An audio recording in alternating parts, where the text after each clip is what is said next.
En mi baby shower, mi hermano anunció que había sido aceptado en Harvard.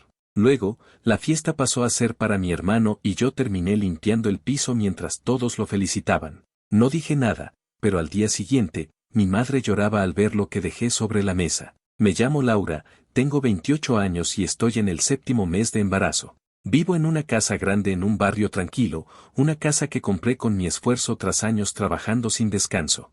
Desde joven, he sido el pilar de mi familia. Mis padres, mi hermano menor Diego y yo vivimos juntos aquí. Aunque la casa está a mi nombre, nunca me han hecho sentir que es realmente mía. Mis padres siempre han tenido una forma de hacerme sentir que mis logros no valen tanto como los de Diego. Pero yo seguía adelante. Siempre he sido la que paga las cuentas, resuelve problemas y mantiene la casa en orden. Y aún así, nunca recibí un gracias sincero. A los 25 años conocí a Martín, el amor de mi vida. Era amable, trabajador, con una sonrisa que podía alegrar cualquier día. Nos conocimos en la cafetería donde yo era gerente. Él llegaba cada mañana por un café solo, y poco a poco empezamos a hablar. Primero eran charlas cortas, luego largas conversaciones sobre la vida, los sueños, el futuro. Martín tenía un taller de mecánica, pero no era un mecánico cualquiera, siempre estaba aprendiendo, buscando mejorar. Decía que quería una vida conmigo, una casa llena de risas y una familia. Yo le creí, porque con él todo parecía posible. Cuando supe que estaba embarazada, fue uno de los momentos más felices de mi vida. Estábamos en el 3.er mes, planeando todo, el nombre de la bebé, Sofía, cómo decoraríamos su cuarto, quién le enseñaría a andar en bicicleta. Pero la vida a veces te golpea sin aviso. Una noche, Martín salió a comprar algo para la casa. Yo estaba en el sofá, mirando cunas en mi teléfono. Nunca volví a verlo vivo. Un conductor borracho chocó contra su auto, y Martín murió en el hospital esa noche. El dolor fue inmenso. Lloraba hasta quedarme sin lágrimas, me sentía vacía, como si me hubieran arrancado el corazón. Pero tenía que seguir, por Sofía. Ella era mi razón para levantarme cada día. Sus pataditas en mi vientre me recordaban que debía ser fuerte. Mis padres, como siempre, no ayudaron. Mi mamá decía que la vida sigue y que no podía estar triste para siempre. Mi papá apenas hablaba del tema, como si la muerte de Martín fuera algo sin importancia. Diego estaba ocupado con sus estudios y amigos, sin tiempo para notar mi dolor. Así que me guardé todo, como siempre. Los meses pasaron, y aunque el dolor seguía ahí, aprendí a convivir con él. Me concentré en mi trabajo, en preparar todo para Sofía, en planear nuestro futuro. Decidí celebrar la llegada de mi hija con un baby shower. Quería algo sencillo pero especial, una forma de compartir mi alegría. La casa tenía un patio grande, ideal para la ocasión, así que empecé a planear con semanas de anticipo. Contraté a Rosa, mi empleada, para que me ayudara con la comida y la decoración. Rosa era como una segunda madre, siempre estaba ahí, escuchándome, apoyándome cuando nadie más lo hacía. Pasamos días preparando todo. Hicimos sándwiches, empanadas, una mesa de postres con cupcakes y galletas decoradas con glaseado rosa. Compramos globos, guirnaldas y una pancarta que decía bienvenida, Sofía. Yo misma pinté un cartel para la entrada del patio que decía Baby Shower de Laura. Quería que todo fuera perfecto. Invité a mis tíos, primos, algunos vecinos y 2 amigas del trabajo. No era una lista grande, pero eran personas que quería que estuvieran ahí. El día del baby shower amaneció soleado, con un cielo azul que parecía una buena señal. Me levanté temprano, me puse un vestido rosa que resaltaba mi pancita y me sentí, por primera vez en meses, realmente feliz. Rosa ya estaba en la cocina, terminando los últimos detalles de la comida. El patio estaba decorado con mesas de manteles blancos, globos flotando y una pila de regalos que algunos invitados trajeron temprano. Todo estaba listo, los invitados empezaron a llegar a las 3 de la tarde. Mis tíos llegaron con sus bromas, mis primas se tomaban fotos con los globos y los vecinos charlaban mientras comían empanadas. Yo iba de mesa en mesa, saludando, agradeciendo que estuvieran ahí. Por un momento, sentí que todo valía la pena. Mis padres, como siempre, estaban distantes. Mi mamá se quejaba del sol, y mi papá parecía aburrido, mirando su teléfono. Pero no dejé que eso me afectara. Este era mi día, el día de Sofía, todo iba bien hasta que Diego llegó. Lo vi entrar al patio, con una sonrisa enorme. Venía casi corriendo, directo hacia mis padres. Yo estaba a unos metros, hablando con una vecina sobre nombres de bebés. Intenté acercarme para ver qué pasaba, pero algo en la forma en que Diego hablaba con mis padres me detuvo. Tenía esa energía que solo tenía cuando algo grande sucedía. Intenté interrumpir, diciendo Diego, estamos en el baby shower, espera, pero mi mamá me miró con esa cara de no molestes que tan bien conocía. Mi papá ni me vio, estaba demasiado ocupado escuchando a Diego, entonces lo escuché. Diego, casi gritando de emoción, dijo, mamá, papá, lo logré. Me aceptaron en Harvard. El mundo se detuvo. Harvard. La palabra sonó como un golpe. Mis padres, que hasta ese momento parecían aburridos, se transformaron. Mi mamá soltó un grito y abrazó a Diego. Mi papá, que nunca muestra emociones, tenía una sonrisa enorme. Antes de que pudiera reaccionar, mi papá agarró el micrófono que habíamos alquilado para los anuncios del baby shower y se subió a una silla. Escuchen todos, dijo, con una voz llena de orgullo. Mi hijo, Diego, fue aceptado en Harvard. Es un orgullo para nuestra familia, un logro que merece ser celebrado. Esta fiesta ahora es para él. Los invitados, que estaban comiendo y charlando sobre mi bebé, se giraron hacia Diego. Empezaron a aplaudir, a gritar felicitaciones, a acercarse a él para darle palmadas en la espalda. Mis tíos, primas, vecinos, todos se olvidaron de mí, de Sofía, del baby shower. La pancarta que decía bienvenida, Sofía parecía invisible, intenté hablar, decir algo, pero nadie me escuchaba. Me acerqué a mi mamá, que estaba abrazando a Diego. Mamá, esto es mi baby shower, dije, con la voz temblando. Ella ni me miró. Laura, no seas egoísta, esto es importante, respondió, sin apartar los ojos de Diego. Mi papá estaba contándole a un vecino cómo Diego siempre había sido el inteligente de la familia. Nadie notó que yo estaba ahí, parada en el patio, con mi vestido rosa y mi pancita, sintiéndome más sola que nunca. Entré a la casa, cerré la puerta y fui a la cocina. Me senté en una silla, mirando las bandejas vacías en la mesa. El ruido de la fiesta seguía afuera, pero ahora eran risas y gritos por Diego. Mi baby shower, el día que había planeado con tanto amor, se había convertido en la celebración de su hermano preferido. Mis ojos se llenaron de lágrimas, pero no lloré. Me quedé ahí, en silencio, con las manos en mi vientre, sintiendo las pataditas de Sofía. Ella era lo único que me mantenía entera. Estaba sentada en la cocina, con las manos sobre mi vientre, sintiendo las pataditas de Sofía. El ruido de la fiesta seguía afuera, ahora transformada en la celebración del logro de Diego, el hermano preferido de mis padres. Mi baby shower, el día que había planeado con tanto amor, había desaparecido en un instante. Las lágrimas llenaban mis ojos, pero no las dejé caer. No podía permitirme derrumbarme, no cuando Sofía dependía de mí. La puerta de la cocina se abrió de golpe, y mi papá entró, buscando algo en los cajones.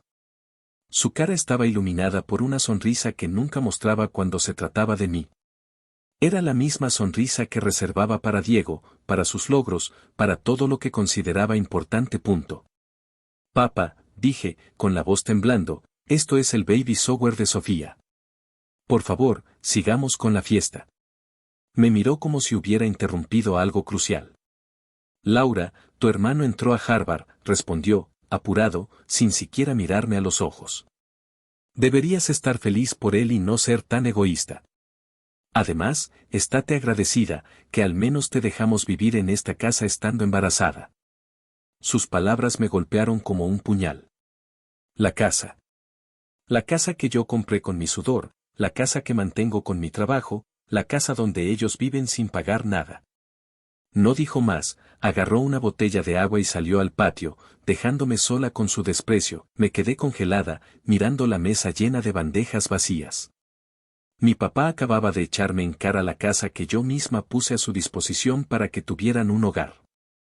Años de sacrificio, de trabajar horas extras, de renunciar a mis propios sueños para mantenerlos a todos, y así me lo agradecían. La furia empezó a crecer dentro de mí, mezclada con un cansancio profundo. Estaba harta de ser invisible, de ser la que siempre da y nunca recibe. En ese momento, algo dentro de mí se rompió. No iba a seguir soportando esto, me levanté, fui a mi cuarto y saqué un cuaderno. Con la mano temblando, escribí 3 notificaciones de desalojo, una para mi papá, una para mi mamá y una para Diego. La casa estaba a mi nombre, y aunque nunca había querido llegar a este punto, ya no podía más. Especifiqué que tenían 30 días para abandonar la propiedad, conforme a la ley. No era una decisión impulsiva, era el resultado de años de ser ignorada, de ser tratada como menos. Bajé a la cocina, dejé las cartas sobre la mesa y me fui a dormir, agotada pero con una extraña sensación de alivio. Por primera vez, sentí que estaba tomando el control de mi vida. Al día siguiente, bajé a la cocina y el panorama era exactamente como lo había imaginado. Mi mamá estaba sentada, llorando, con una de las cartas en la mano. Las lágrimas caían por sus mejillas, pero no podía distinguir si eran de tristeza o de rabia. Mi papá estaba de pie, rojo de furia, con otra carta arrugada en el puño. Diego estaba ahí, con la tercera carta, mirándome con una mezcla de confusión y sorpresa. Laura, ¿cómo puedes hacernos esto?, gritó mi papá, su voz resonando en la cocina. Somos tu familia. Esto es porque tienes envidia de Diego, ¿verdad? Porque él entró a Harvard y tú ni siquiera terminaste tus estudios.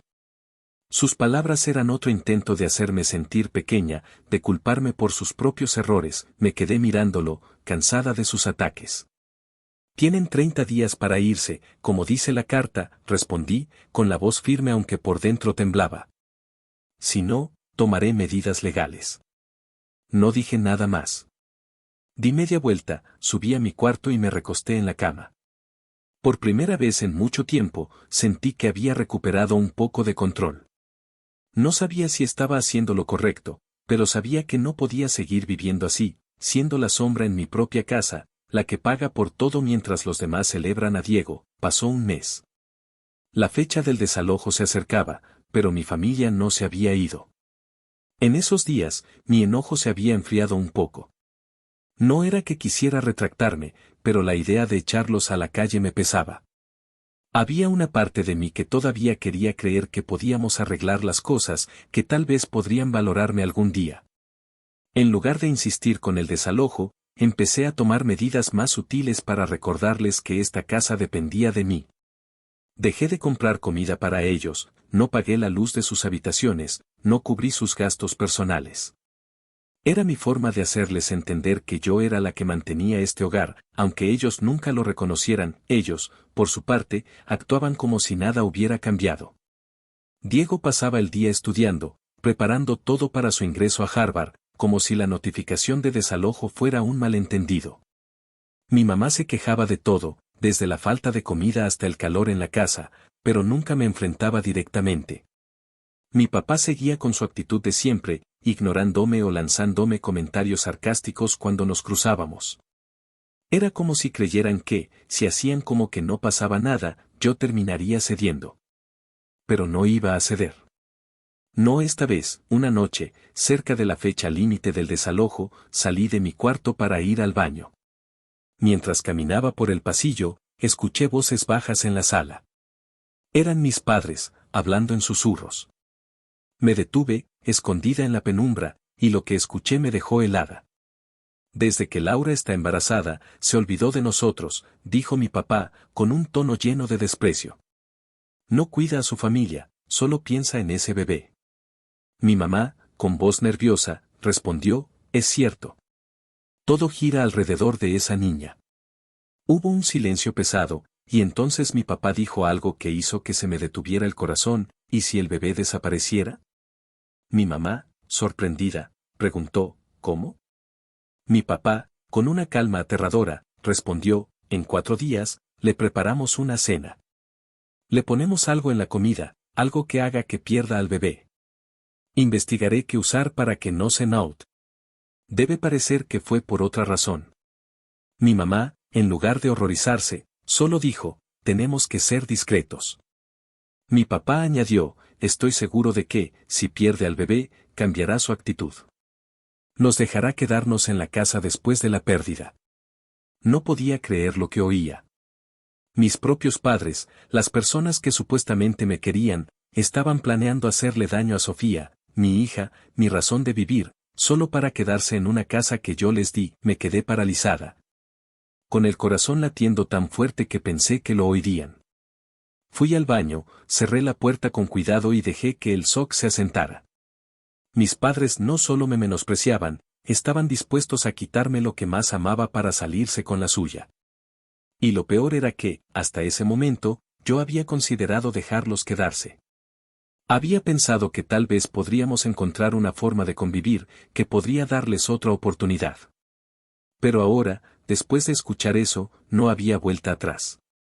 La idea de que pudieran siquiera pensar en hacerle daño a Sofía me llenaba de un terror y una rabia que nunca había sentido. Regresé a mi cuarto, temblando, y pasé la noche en vela. Mi mente daba vueltas, repitiendo sus palabras una y otra vez. No podía quedarme de brazos cruzados. No podía arriesgarme a que hicieran algo tan horrible. Al día siguiente, me levanté temprano, me vestí y salí de la casa sin decir nada. Fui directo al juzgado. Presenté una demanda formal de desalojo, con todos los documentos que probaban que la casa era mía. Expliqué la situación, mostré las notificaciones que ya les había dado y pedí que se ejecutara de inmediato. No mencioné la conversación que había escuchado, no tenía pruebas y sabía que sonaría como una locura. Pero usé esa furia y ese miedo para empujarme a actuar. El juez revisó todo y, al día siguiente, la demanda fue aceptada. Esa misma tarde, la policía llegó a la casa con una orden oficial. Les informaron a mis padres que tenían 2 días para desalojar la propiedad. Yo estaba en la puerta, observándolos mientras los oficiales les explicaban los términos. Mi mamá se quedó callada, mirando al suelo, con los ojos rojos. Mi papá, por primera vez, no tuvo nada que decir, solo asintió, con la mandíbula apretada.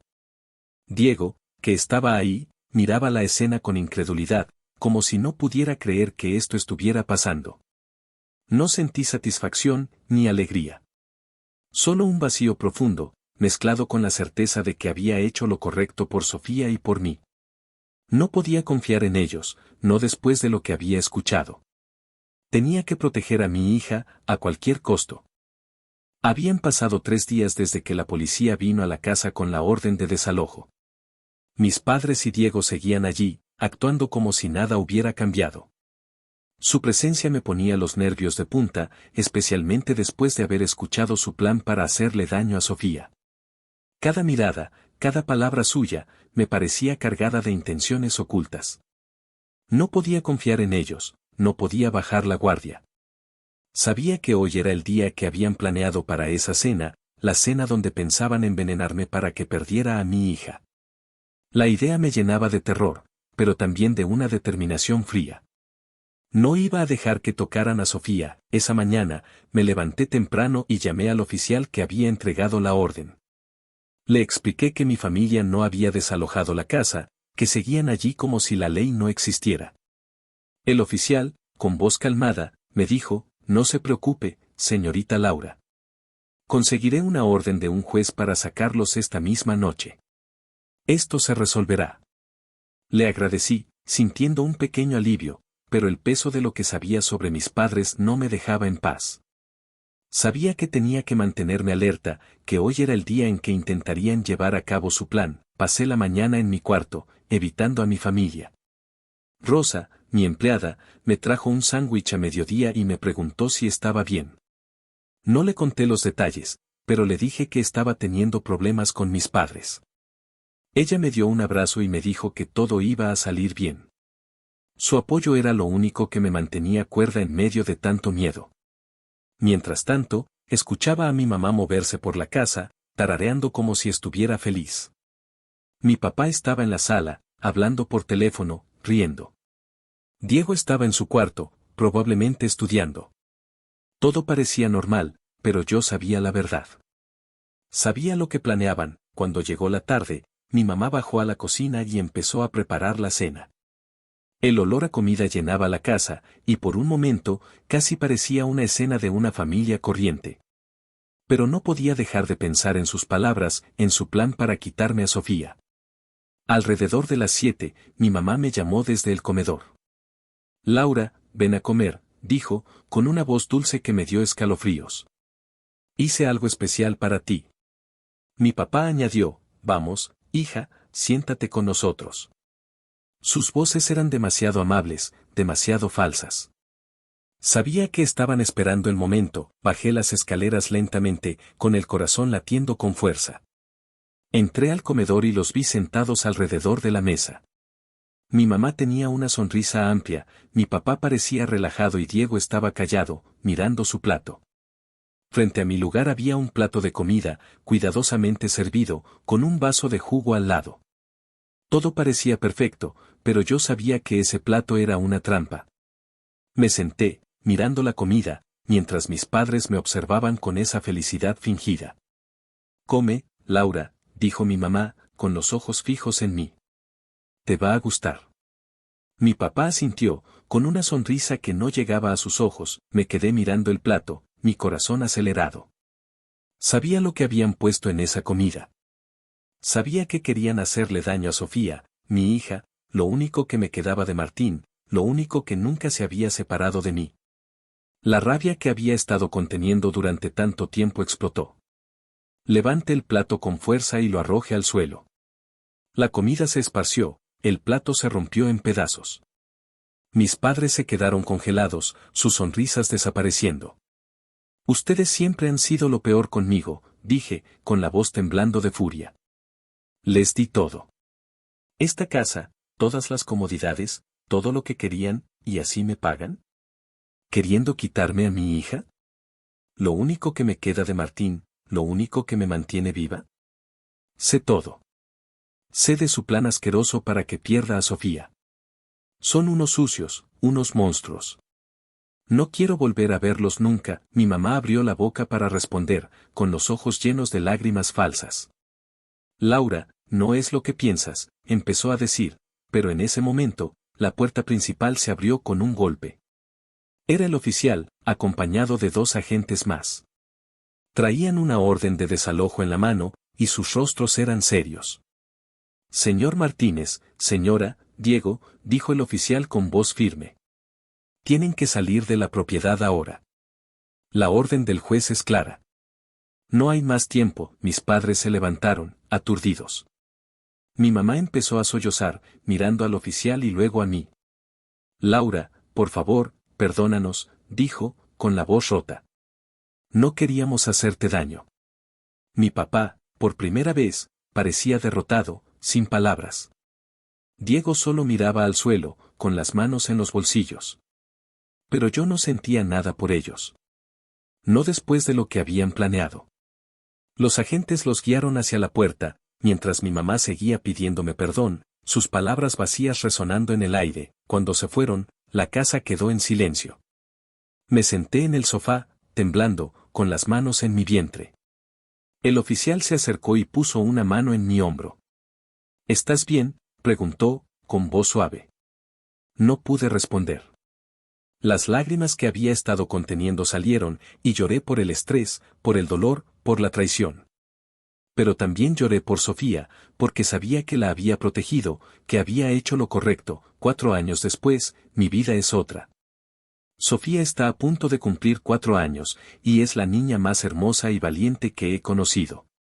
Vivimos en una casa pequeña pero acogedora, lejos de mi familia, lejos de los recuerdos de esa casa que alguna vez fue una carga. Trabajo en una tienda local, y aunque no es un trabajo lujoso, me da estabilidad y tiempo para estar con Sofía. Ella corre por el jardín, riendo, mientras yo la miro desde la ventana, con una sonrisa. A veces, pienso en mis padres y en Diego, pero no con odio. Siento pena por ellos, por la vida que eligieron, por el amor que perdieron. Nunca intentaron contactarme, y yo no los busqué. No los necesito. Sofía y yo somos felices, y cada día es una prueba de que todo el dolor, todo el esfuerzo por alejar a mi familia que no quería a mi hija, valió la pena. Ahora vivimos sin preocupaciones, con un futuro que es nuestro.